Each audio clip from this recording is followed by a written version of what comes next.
Saya bilang, Mi, saya cuma mengikuti sunnahnya Yesus Kristus. Bentar. Gimana? Kenapa jadi sunnahnya Yesus Kristus? Ya, karena Yesus itu kan kalau kita baca di dalam Alkitab kan Yesus kan sangat tokoh yang sangat radikal. Kan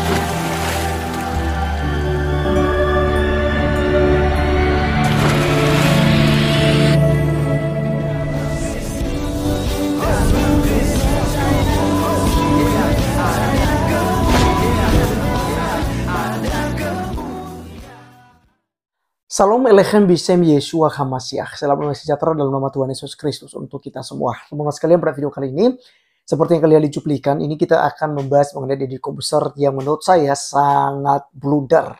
Kenapa teman-teman sekalian? Karena dia tidak berintegritas. Kalau kemarin dia keluar-keluar bahwa Elia itu masuk kamar orang hanya karena Elia itu menjelaskan tentang iman Kristen soal Yesus Kristus yang disama-samakan oleh umat Islam tentang Isa Al-Masih. Ya, lalu dia katakan bahwa Elia ini sudah masuk kamar orang, teman-teman sekalian. Ya, lalu apa yang dilakukannya dengan Ustadz Felicio yang mantan ateis kayak ini atau mantan Kristen? Dulu sih dibilang ya mantan Kristen gitu. Lalu tiba-tiba mungkin karena ada sebuah persoalan di situ karena banyak orang Kristen yang membongkar, akhirnya sekarang dikatakan dia mantan ateis. Memang bodoh dan tolol, teman-teman sekalian ya. Ya, benar-benar licik mereka tuh. Jadi kali ini mereka menuduh Yesus itu radikal ya, dan sebenarnya Felicio itu sedang menjelaskan katanya tentang ibunya gitu. Ya, kualat dia ini. Ya. Dia katakan saya mengikuti sunnahnya Yesus. Ya. Dalam kekristenan tidak ada istilah sunnah loh. Kalau Anda berkata tentang Isa Al-Masih silakan, tapi jelas-jelas tadi teman-teman sekalian disebutkannya tentang Alkitab bahwa Yesus itu radikal ya. Nah, Deddy Corbuzier ketawa-ketawa bahagia di sana. Ya, ketika Felicio mengatakan demikian, seharusnya kan tegur itu. Dia kan masuk pagar, lompat pagar gitu, masuk ke kamar orang dan keluar-keluar di sana. Nah, oleh karenanya kita simak dulu tuh mas sekalian penjelasan mereka berikut ini. yang komplain ibu saya. Ibu saya bilang gini, Lik, Mbok ya kamu tuh ya jangan terlalu frontal. Mami ini udah sakit jantung gara-gara kamu nanti kalau ada apa-apa gimana? Saya bilang, Mi, saya cuma mengikuti sunnahnya Yesus Kristus. Bentar. Gimana? Kenapa jadi sunnahnya Yesus Kristus? Ya, karena Yesus itu kan kalau kita baca di dalam Alkitab kan Yesus kan sangat tokoh yang sangat radikal. Kan dia datang ke Bait Allah. Bait Allah ketika ada orang lagi jualan, meja dibalikin. Saya nggak pernah gitu loh mas. Saya nggak pernah membolak-balikkan meja orang loh mas. Tapi yang dilakukan oleh Yesus kan seperti saya bilang saya melakukan itu, dan karena itulah Romawi kan akhirnya benci sama dia karena dia provokator. Nah jadi saya cuma mengikuti sunnah Yesus Kristus. Ibu saya bilang beda, dia Tuhan kamu bukan. Oh ya sudah. Ya tapi ya udahlah ya.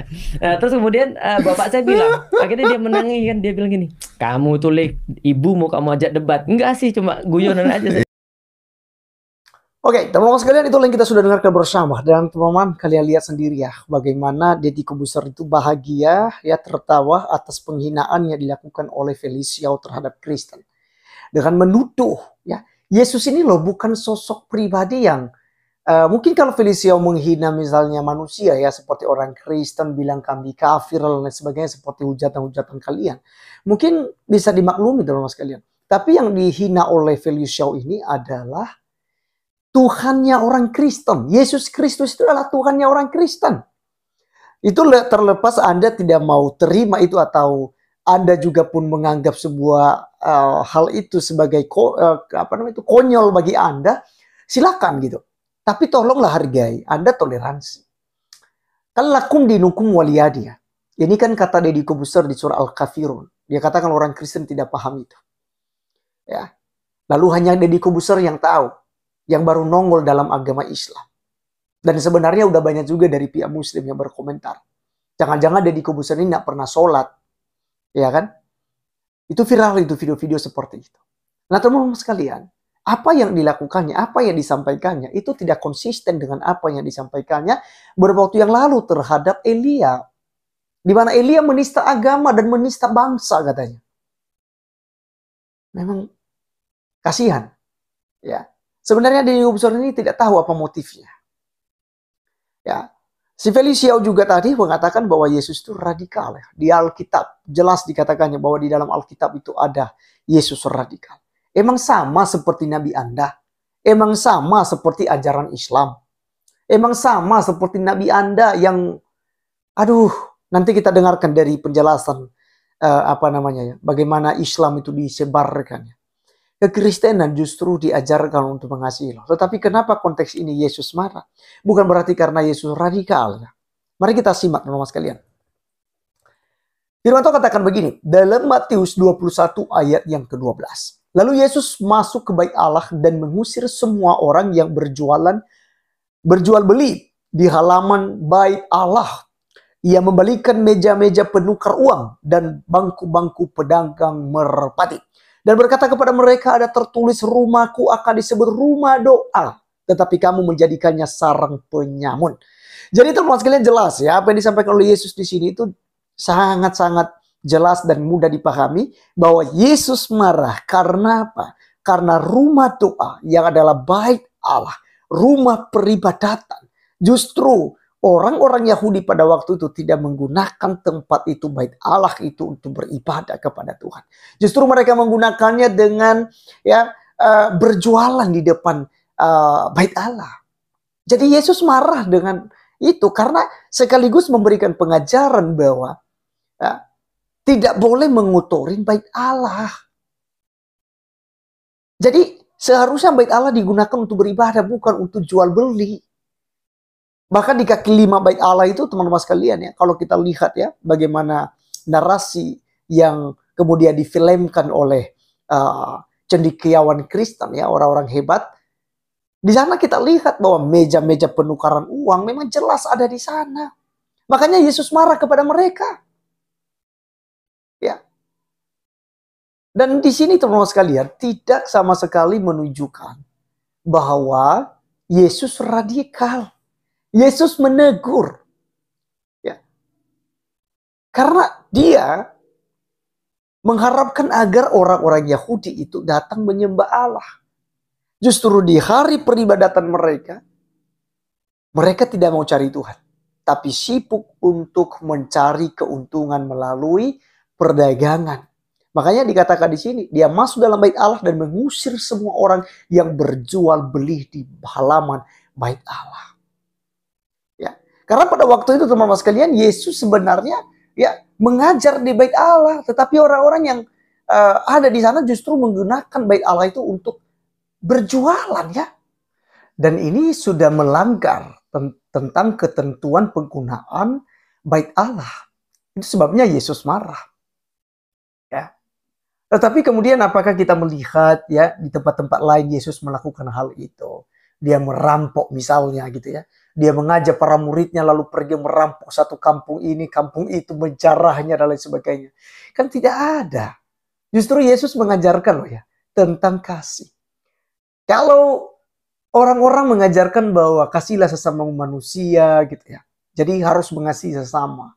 Yesus malah lebih ya maju satu langkah atau lebih unggul satu langkah.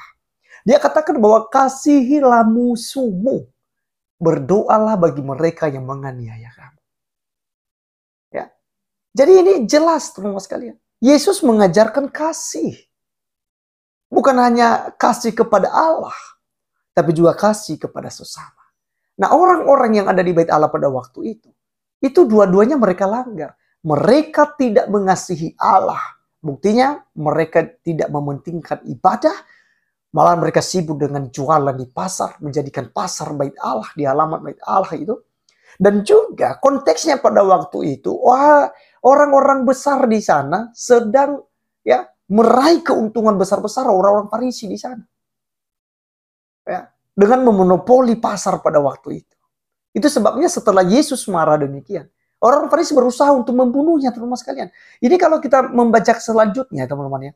Maka datanglah orang-orang buta, ayatnya yang ke-14 ya. Maka datanglah orang-orang buta dan orang-orang timpang kepadanya dalam bait Allah itu. Dan mereka disembuhkannya. Tetapi ketika imam-imam kepala dan ahli-ahli Taurat melihat dalam bait Allah, mujizat-mujizat dibuatnya itu, dan anak-anak yang berseru dalam bait Allah, Hosana bagi anak Daud, hati mereka sangat jengkel. Ya, lalu mereka berkata kepadanya, engkau dengar apa yang dikatakan anak ini? Kata Yesus kepada mereka, aku dengar, belum pernahkah kamu baca dari mulut bayi-bayi dan anak-anak yang menyusu? Engkau telah menyediakan puji-pujian. Ya. Jadi di sini kita lihat Bapak sekalian, ya, bahwa Yesus mengkehendaki adanya ibadah kepada Allah di bait Allah itu, bukan justru digunakan untuk jual beli. Kemudian apakah ketika kita berpikir apakah salah ketika berjualan di halaman gereja misalnya, kalau saat ini konteksnya?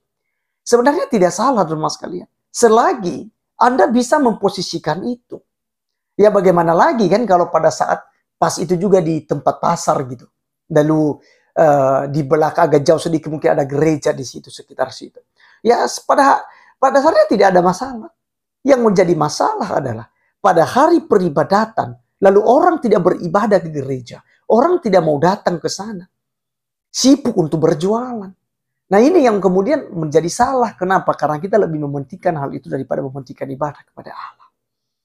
Jadi kesimpulannya teman-teman sekalian, bahwa apa yang dituduhkan oleh Felicia dan juga Deddy Kobuser dalam podcast itu sangat-sangat ya menyakiti umat Kristen di seluruh dunia, bahkan di Indonesia ini, dan juga mengacaukan umat beragama sebenarnya. Karena tujuan mereka tidak lain dan tidak bukan untuk membuat perselisihan antara Islam dan Kristen. Termasuk Deddy Kobuser ini juga pernah mengundang Babe Haikal, yang kontroversi juga, dia katakan bahwa Yesus diangkat jadi Tuhan di tahun 325 Masehi. Dan Deddy Kobuser itu bangga loh, senang di situ. Ya, begitu Elia menjelaskan tentang imannya, dia katakan itu udah masuk kamar orang. Ya, mana ini? Ya. Tidak konsisten. Dan juga di sini kita melihat Deddy Kobuser sebagai seorang pemimpin itu tidak berintegritas. Nah, teman-teman sekalian, seperti yang saya katakan di awal tadi, mari kita mendengarkan tentang Ustadz Bahasa Lamah, biar juga siapa ini si Felicia itu sadar gitu, ya, dan bisa paham. Kita akan tonton sekaligus juga untuk mengakhiri video ini teman-teman sekalian. Sampai ketemu di video berikutnya. God bless you all. Amin. Orang Nasrani, Yahudi, semua orang kafir yang mengatakan kepada Anda Islam dikembangkan, diekspansi dengan propaganda, katakan iya. Memang iya. Karena banyak orang Islam, subhanallah, kayak orang yang ketakutan kalau dikatakan Islam itu disebarkan dengan pedang. Saya katakan ikhwas sekalian, memang Islam dikembangkan dengan pedang. Jihad itu dikumandangkan memang dari dulu. Ada pengembangan Islam dengan dakwah, ada pengembangan Islam dengan pedang. Nabi SAW menyerang Mekah itu dengan kekuatan memang. Sampai menaklukkan Mekah, akhirnya tersebar Islam di Mekah. Dan kalau tidak ada jihad pada saat itu, Mekah akan tetap jadi kota kafir. Jangan dilupakan sejarah itu. Awalnya dari jihad. Banyak orang subhanallah menganggap takut kalau mengatakan Islam disebarkan dengan pertumpahan darah. Memang benar. Pada saat maju menawarkan peperangan, kita tawarkan Islam dulu. Tidak bisa Islam, tidak bisa orang jihad kalau tidak tawarkan nih. Kecuali kalau kita diserang tiba-tiba. Kalau untuk ekspansi, syarat mutlak disepakati oleh jumhur ulama, harus tawarkan Islam dulu. Kalau mereka nolak baru jizyah, upeti. Kalau mereka nolak baru perang. Dan ini tanpa nunggu kita diserang. Memang ini ekspansi. Memang ekspansi Islam, disebarin Islam itu. Gitu kan? Kalau mereka nolak terjadi peperangan. Dan ini memang peperangan. Kasus saya katakan Mekah misalnya. Kemudian waktu Nabi SAW menyerang Tabuk, gitu kan. Perang Hunain. Waktu Nabi SAW melanjutkan menyerang wilayah-wilayah yang mendekati kota Taif, gitu kan. Dan banyak peperangan-peperangan yang lain. Nabi SAW ekspansi Islam. Artinya kita harus tahu memang ini ibadah dalam agama. Jangan karena kita dikatakan teroris lalu kemudian kita tidak berani jihad. Enggak, ada jihad itu. Tapi pada tempatnya dan waktunya, gitu kan. Kata Allah SWT, kalian harus punya persiapan, keterampilan untuk berperang. Dan itu untuk menakut-nakuti musuh-musuhnya Allah. Memang dianjurkan. Karena itu asasnya jihad, kata Nabi SAW, siapa yang berperang ya untuk meninggikan kalimat la ilaha illallah, dia akan masuk surga. Memang itu targetnya. Pertanyaannya, bolehkah saya membunuh orang yang menghina Nabi SAW? Kalau kita kembali ke dalil, boleh. Kalau kembali ke dalil, boleh. Nabi SAW pernah menyuruh para sahabat membunuh Ka'ab bin Ashraf. Baca dalam riwayat Bukhari. Kenapa? Ka'ab bin Ashraf ini selalu menghina Nabi SAW. Selalu menghina Nabi. Apa kata Nabi SAW? Siapa yang mau bunuh orang ini buat saya? Ponakannya Ka'ab mengatakan saya. Lalu pergilah mereka lalu menyelesaikan 3-4 orang pergi membunuh Ka'ab bin Ashraf. Jadi kalau ada orang mengatakan Islam dikembangkan dengan pertumpahan darah, katakan iya dalam beberapa keadaan dan yang lainnya enggak.